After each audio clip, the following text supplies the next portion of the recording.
Bueno, pues vamos con el cuarto capítulo sobre una teoría intertemporal de la cuenta corriente. Comenzamos. Estos son los tópicos que vamos a ver ahora. Básicamente la idea es ver qué es lo que determina que un país o una economía tenga una cuenta corriente en superávit o una cuenta corriente en déficit. Y vamos luego ver qué es cuál es el efecto de que se ocurra un shock temporal o un shock permanente en la producción y el efecto que eso tiene sobre la cuenta corriente. La pregunta es, ¿por qué algunos países piden prestado y otros prestan? ¿Por qué algunos países tienen un déficit en la balanza comercial y otros tienen un superávit en la balanza comercial?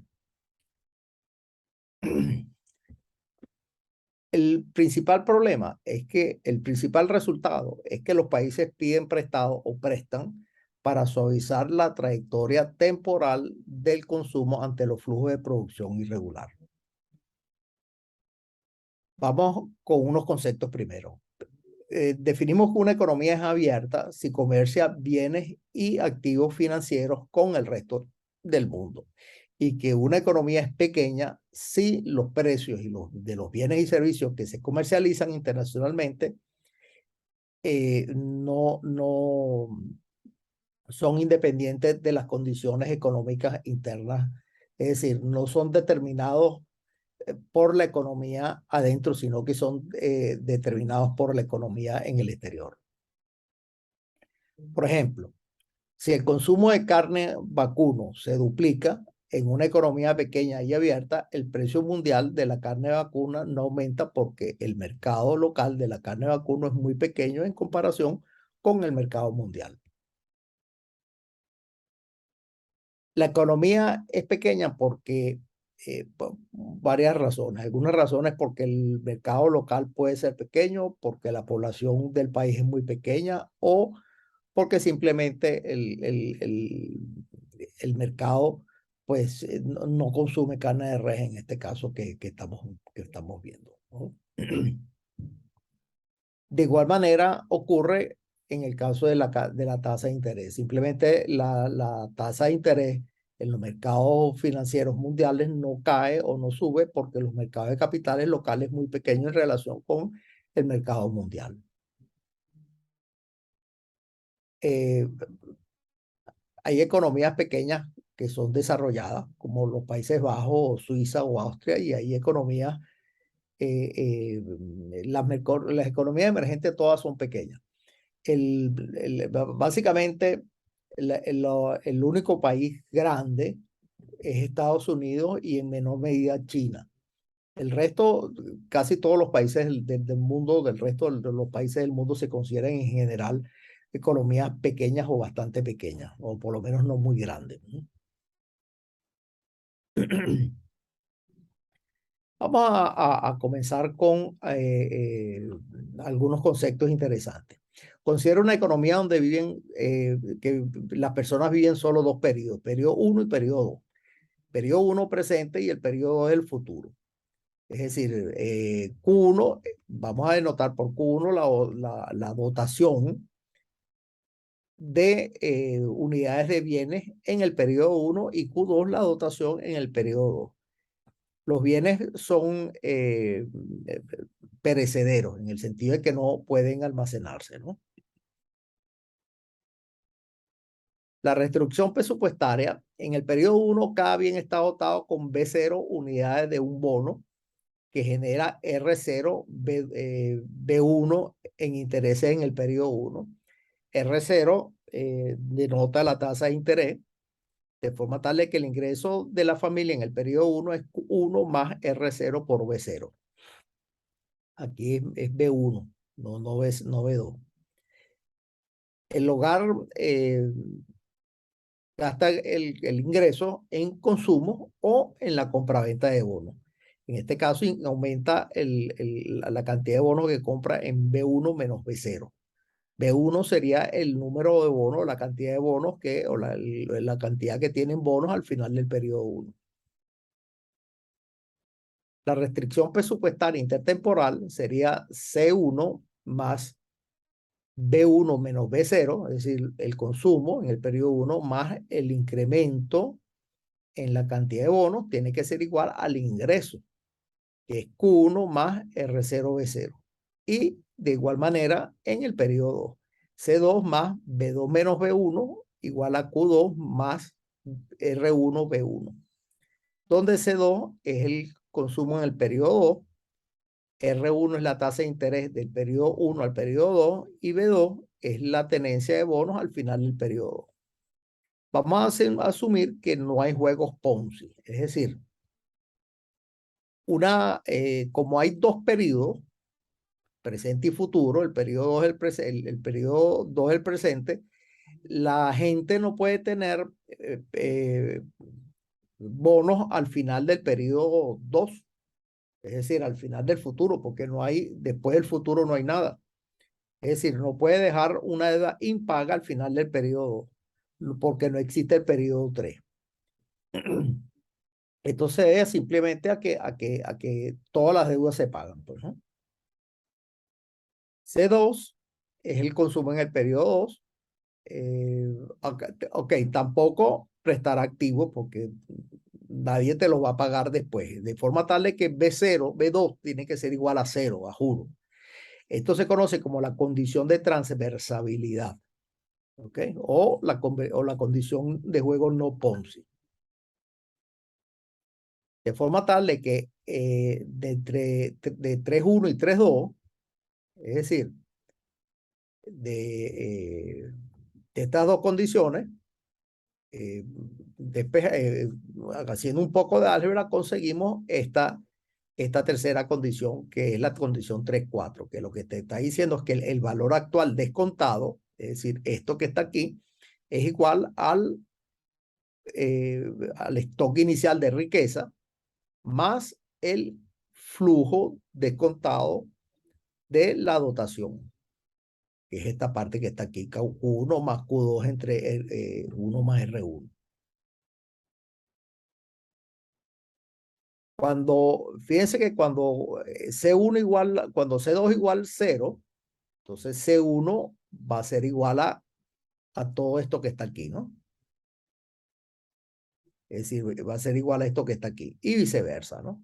Esto estamos asumiendo, por supuesto, simplemente por motivos gráficos de que B0 es igual a 0, ¿no? Para que el gráfico que quede bien ilustrado, ¿no? Fíjense que la pendiente aquí es 1 más R1.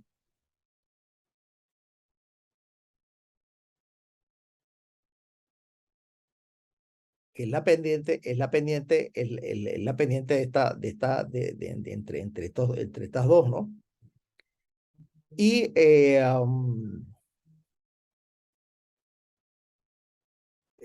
lo, la economía no puede alcanzar un punto como el punto C, simplemente porque está fuera de su alcance de presupuestario. Tampoco va a consumir en un punto como D, porque simplemente dejaría de colocar una parte del ingreso. Siempre va a elegir un punto como el punto A en su línea de presupuesto intertemporal. Es decir, el ahorro es igual, por otra parte tenemos una cosa, que el ahorro es igual al ingreso menos el consumo. El ahorro es igual al ingreso menos el consumo. Entonces tenemos que cualquier decisión que esté entre el punto A y C está asociada con un ahorro negativo, es decir, compra deuda, es decir, se endeuda. La economía se endeuda, ¿no? La función de utilidad de por vida es U de C1 más beta U de C2. El parámetro beta es un factor de descuento subjetivo, es decir, una medida de impaciencia. Cuanto menor sea beta, más impaciente será el consumidor. En caso extremo, en el que beta igual a cero, los consumidores solo se preocupan del periodo 1, es decir, nada más estarían maximizando el periodo actual, no estarían maximizando y todo lo que les interesa es consumir en el periodo actual, no les interesaría consumir en el futuro.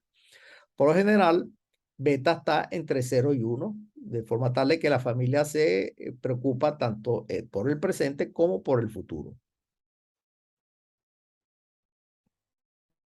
La curva de indiferencia, estos son, bueno,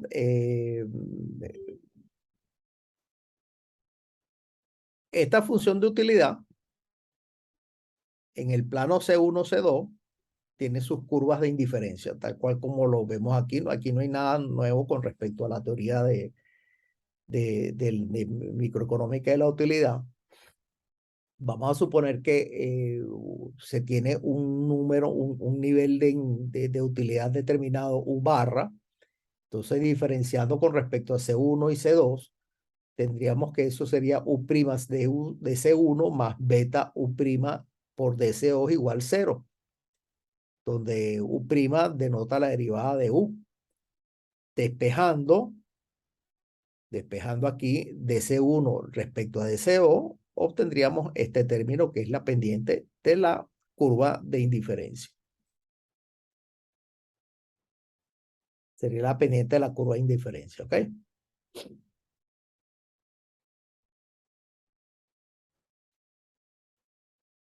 Entonces, la ruta de consumo óptima va a estar dada donde, en un punto donde la curva de indiferencia sea igual a la pendiente de la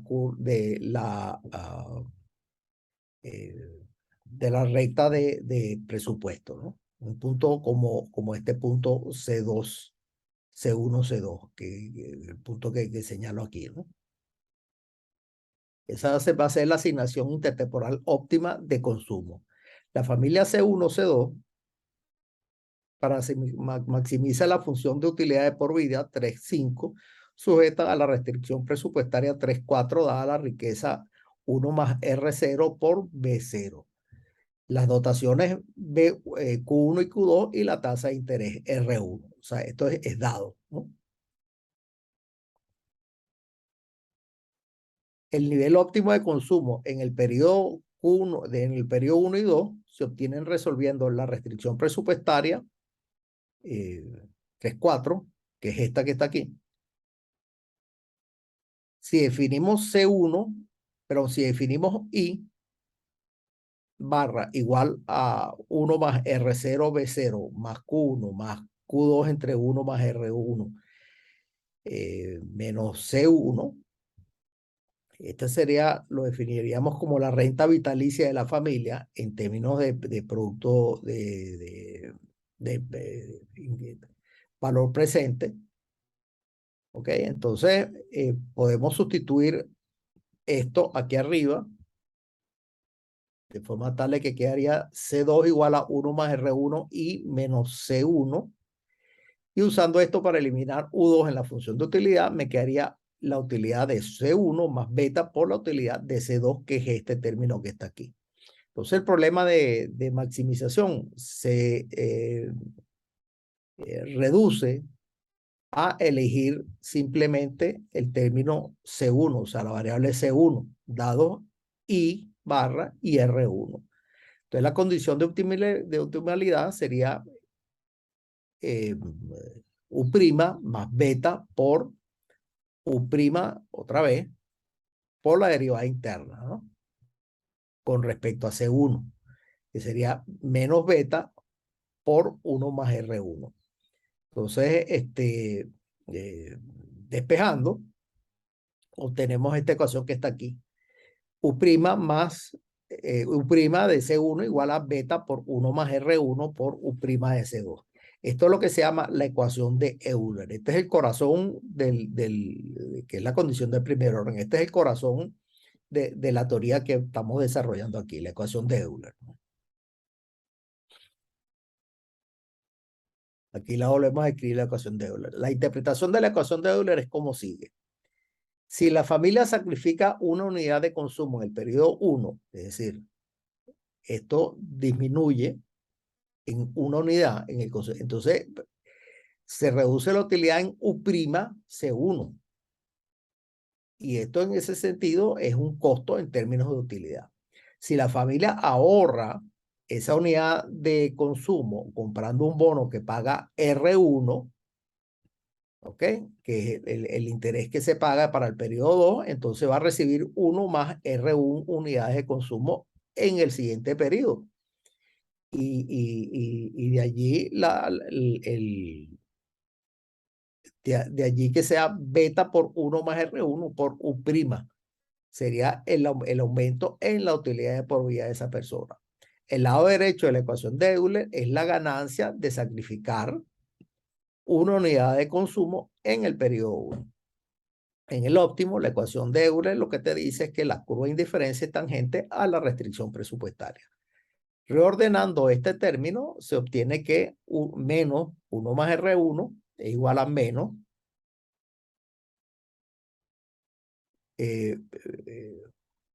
U' de C1 entre beta U' de C2. La razón de ponerle el negativo aquí es doble. Por una parte, para reflejar que en esta curva esta pendiente es negativa. Por otra parte, también para reflejar que esto que está aquí, es simplemente la pendiente. Esto sería la derivada de C2 con respecto a C1. Es decir, el lado derecho es el negativo de la tasa marginal de sustitución de C2 por C1, que es la pendiente de la curva de indiferencia. ¿Ok? Ahora vamos a suponer que hay libre movilidad de capital. Cuando las familias tienen acceso irrestricto a los mercados financieros internacionales, el país puede pedir prestado o prestar al resto del mundo sin ningún impedimento. ¿Okay? Si hay libre movilidad de capital, la tasa de interés doméstica R1 es igual a la tasa de interés en el resto del mundo R estrella. Si la tasa de interés nacional fuera más alta que la tasa de interés mundial, R1 es mayor que R estrella. Habría oportunidades de arbitraje pura. Es decir, la cuestión está en que si hay, como el país no, el punto es el siguiente, como el país puede prestar y pedir prestado libremente sin afectar la tasa de interés mundial. Si la tasa de interés local fuera mayor, habrían oportunidades de arbitraje. Yo simplemente puedo prestar localmente y pedir prestado en el resto del mundo. O viceversa. Puedo pedir prestado localmente y prestar en el resto del mundo, obteniendo oportunidades de arbitraje y ganancias infinitas. Entonces, eso no es posible. Entonces, de allí que en las oportunidades de arbitraje desaparecen cuando la tasa de interés nacional sea igual a la tasa de interés mundial. Es decir, ambas sean iguales, ¿no? Esta condición se conoce como la condición de paridad la condición de paridad de tipos de interés. Ahora, ¿cuál es el equilibrio en una economía pequeña? Considera una economía pequeña. Las decisiones del ahorro no afectan la tasa de interés mundial. Y se asume que todos los préstamos son compraventas de activos extranjeros. Simplemente esto por simplicidad. Sea B la posición, entonces B, ¿qué es B? B es la posición de inversión internacional neta al final del periodo T. La restricción de recursos intertemporales está dada por esta condición, que es la condición intertemporal. La ecuación de Euler y tenemos la paridad de interés cubierta. Estas tres condiciones en conjunto determinan cuál es la colocación de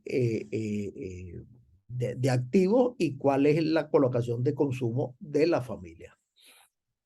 La posición inicial de activos externos B0 se denomina en el periodo 0, la tasa de interés mundial R se determina en los mercados internacionales y las dotaciones Q1 y Q2 representan, digamos que en maná por ahora. Después vamos a ver cómo determinamos Q1 y Q2, pero por ahora simplemente vamos a suponer que es maná del cielo, ¿no? Las variables endógenas en este caso son C1 y C2.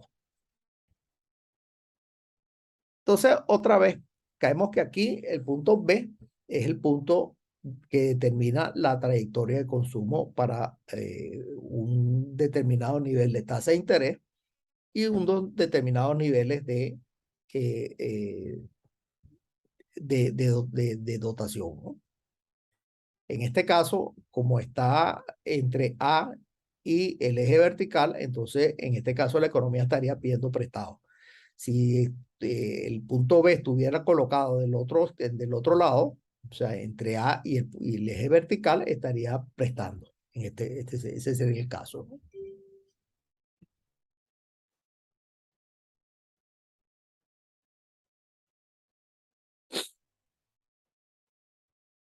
Ahora fíjense, la balanza comercial en el periodo 1 es igual a la diferencia entre la dotación de bienes, Q1, y el consumo. Esa es la balanza comercial. Eso lo vimos en las cuentas nacionales. La balanza comercial en el periodo 2 se define de manera igual. La cuenta corriente es la suma del ingreso neto de inversión y la balanza comercial, que sería C1 igual a R0, B0 más BC1. Y de manera similar sería en el periodo 2. Combinando estas dos con 3,1, obtenemos esta relación. Es decir, el consumo más el ahorro es igual el ingreso. El ahorro es el incremento en la tenencia de bono. Entonces, con las ecuaciones 3,13 y 3,14, expresamos la cuenta corriente como B1 menos B0. Ahora, recordemos que B2 es igual a 0, de forma tal de que C2, la cuenta corriente en el periodo 2, es menos B1 en consecuencia. O sea, una extensión sería menos B2, sería B2 menos B1, pero B2 es 0, pues. Entonces tendríamos nada más que sería esta diferencia, ¿no? En el futuro, el país retira cualquier deuda si B1 es menor que 0 o gasta cualquier tenencia de activos si B1 es mayor que 0. El déficit en la cuenta corriente en el presente implica que el país comienza el periodo como deudor del resto del mundo, es decir, B1 es menor que 0. Como resultado, en el periodo 2, el país debe generar un superávit comercial para pagar la deuda más intereses. Es decir, B2 tiene que ser igual a menos, BC2 tiene que ser igual a menos 1 más R estrella por B1, mayor que 0. En general, el equilibrio no tiene por qué, no tiene por qué haber un déficit comercial o un déficit en la cuenta corriente del periodo 1. Eso dependerá de las preferencias, las dotaciones y las tasas de interés mundial, ¿no? Ahora vamos a suponer que hay una caída temporal en la producción y que la restricción de presupuesto por lo tanto, en la restricción de presupuesto intertemporal. Es decir, eso quiere decir que, por ejemplo, en el periodo 1 hay una caída de Q1 a Q1 menos delta. Pasamos directo hacia acá, ¿no?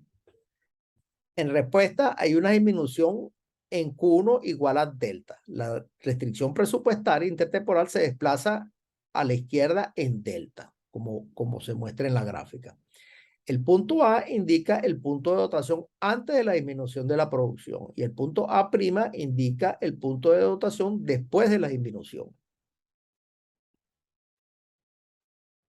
Entonces, en ese caso, el ajuste se produce del punto B al punto B', ¿no? O sea, se reduce hacia acá, como muestra en la gráfica. El punto de dotación se desplaza de A' y el punto de consumo se reduce en, fíjense que el consumo se reduce en menos delta, ¿no?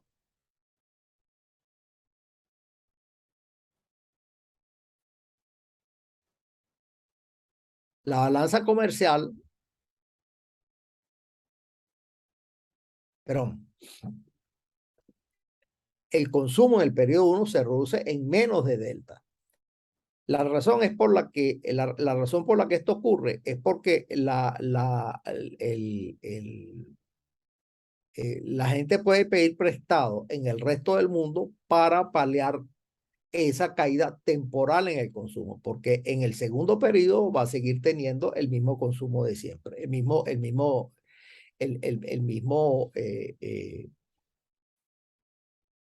¿cómo es? El mismo eh, ingreso como de costumbre. La balanza comercial del periodo 1 se vuelve más negativa, ¿no? Digamos, Q1 menos delta menos C1, que es menor, o menos C1 prima, que diría ese prima aquí, que es menor que Q1 menos C1, ¿no? Esto difiere del caso de una disminución permanente en la producción, que es cuando la figura muestra un ajuste, digamos que la producción se mueve en paralelo completamente hacia abajo. O sea, disminuye en Q2 y disminuye Q1. Ambas disminuyen. En ese caso, fíjense que el punto de dotación disminuye de A a A', o sea, disminuye de aquí a aquí. Y el consumo disminuye de B a B'. En ese caso, la restricción presupuestaria intertemporal se desplaza hacia abajo en forma paralela y la trayectoria de consumo se desplaza de C1, del punto B al punto B', aquí, ¿no? Asumiendo siempre que B0 igual a 0. La balanza comercial cambia un poco en este caso, ¿no? Cambia un poco en este caso. Bueno, hasta aquí llegamos a la clase de hoy. Una clase relativamente corta también. Cualquier pregunta, bueno, me lo dejan saber cuando puedan. Ok.